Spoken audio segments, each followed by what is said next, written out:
मैं पंडित डॉक्टर हेमचंद भट्ट, उत्तराखंड प्रदेश अध्यक्ष अखिल ब्राह्मण उत्थान महासभा।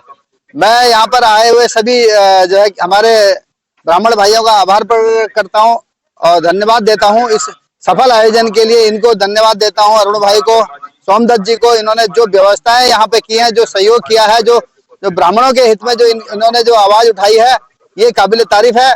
हम इनका आभार प्रकट करते हैं। और सभी विप्र बंधुओं को मेरा सादर प्रणाम। मैं पंडित मनोज गौतम, वर्ल्ड ब्राह्मण फेडरेशन युवा इकाई राष्ट्र संगठन महामंत्री। हमारे साथ में पूरी टीम वर्ल्ड ब्राह्मण फेडरेशन की है और आज जो ब्राह्मण महाकुंभ हरिद्वार में हो रहा है, इसमें सम्मिलित होने के लिए सब लोग आए हैं। हमारे राष्ट्रीय अध्यक्ष अंबर स्वामी जी, हमारे हरियाणा प्रदेश के प्रदेश अध्यक्ष जो संदीप मुदगिल जी, राजीव शर्मा जी हमारे महामंत्री मनीष शर्मा जी और सभी हमारे महामंडलेश्वर जी बोल रहे थे। बहुत सुंदर शब्दों में उन्होंने बोला कि इस देश में जब वोटों की जरूरत होती है तो ब्राह्मण को याद किया जाता है। जब संस्कृति और लिपियों की जरूरत होती थी तो ब्राह्मण को याद किया जाता था। आज सनातन संस्कृति और लिपियों को बचाने का जो सबसे बड़ा योगदान है, जो श्रेय जाता है, वो ब्राह्मण को जाता है। इस बात को कहने में इस देश का एक भी व्यक्ति पीछे नहीं हटना चाहिए। मैं पंडित विशाल शर्मा आपके बीच एक संदेश के साथ आया हूं पुनः। मैं समस्त ब्राह्मण भाइयों से निवेदन करता हूं, जैसा कि ज्ञात आप सभी को 5 राज्यों में चुनाव हैं। लगभग सभी राजनीतिक दल पूरा जोर शोर लगा करके इस चुनावों की तैयारी कर रहे हैं। ऐसे ही हमें समस्त भारतवर्ष के ब्राह्मणों को तैयारी करनी है, क्योंकि हम अपने अधिकारों से वंचित हैं और हमारे पास वोट बैंक की ताकत के अलावा कोई ऐसी ताकत नहीं है कि जिससे हम सरकार से अपनी बात मनवा सकें। तो ये जो डर है वोट बैंक का, जो राजनीतिक दल क्योंकि लुभावने जो भी भाषण देते हैं, घोषणाएं करते हैं, वो सब इस वोट बैंक के डर के लिए करते हैं। तो मैं आपसे एक निवेदन करता हूं, आप जिस भी राजनीतिक दल को समर्थन करें, वोट दें।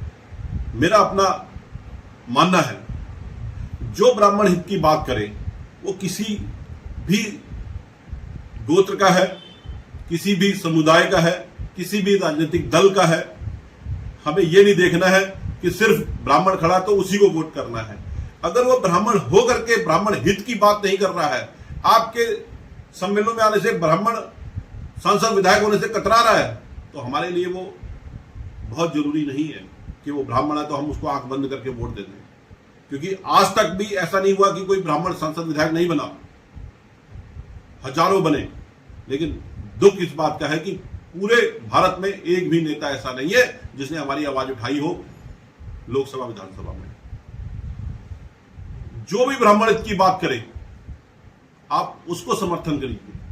मैं क्योंकि किसी पार्टी का एजेंट नहीं हूं कि मैं आपसे कहूं इस पार्टी को आप वोट दीजिए।